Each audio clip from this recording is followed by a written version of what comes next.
We begin tonight with new numbers from the deportation sweep that Donald Trump promised. In the first 137 days of his administration, ICE has picked up more than 100,000 people, a major escalation from the previous administration, and all signs suggest that the pace will continue. CBS News immigration reporter Camilo Montoya Galvez broke the story of these numbers, and he joins me now. So, Camilo, put these numbers in context. What does 100,000 mean, and how do they move at this pace? Well, John, 100,000 in about 137 days is an average of about 730 daily arrests by Immigration and Customs Enforcement. That is compared to the average of 300 in fiscal year 2024 under the Biden administration. And there has been a dramatic increase in arrests in recent days and weeks. On Tuesday and Wednesday, ICE recorded more than 2,000 daily arrests.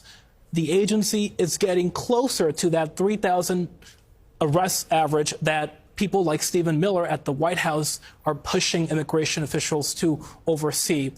But they are still facing the same logistical, legal, and operational constraints that have bedeviled Republican and Democratic administrations alike on this issue. In terms of how the administration is accomplishing this goal, they are recruiting agencies like the DEA and FBI to help ICE arrest undocumented immigrants.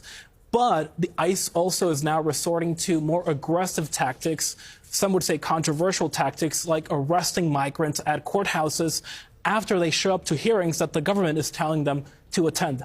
So to keep up with this pace, give me a sense, a little bit more of those logistical challenges. So there's the actual officials who do the arresting. That's right. What else has to happen in order to keep up this extraordinary pace? Well, you need places to hold them while they await deportation and while judges adjudicate their claims, because some of these people may be eligible to stay here with an asylum claim, and judges and asylum officers have to review that. Right now, the administration is holding about 54,000 detainees in detention centers across the country. That is nearing a record high for ICE detention history. But the administration is running out of space, and it is looking at military facilities and whether it can convert them into immigration detention centers, and also asking Congress for billions of dollars for additional ICE funding for more detention centers and more deportation officers. We only have 20 seconds left. This new travel ban, tell me a little bit about what's different from the first administration. Well, this sweeping action is a full immigration and travel ban on 12 countries, most of them in Africa and Asia,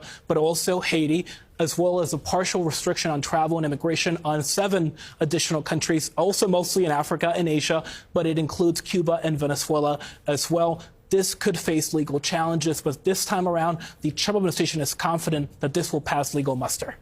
Camilo Montoya Galvez, wonderful as always. Thanks.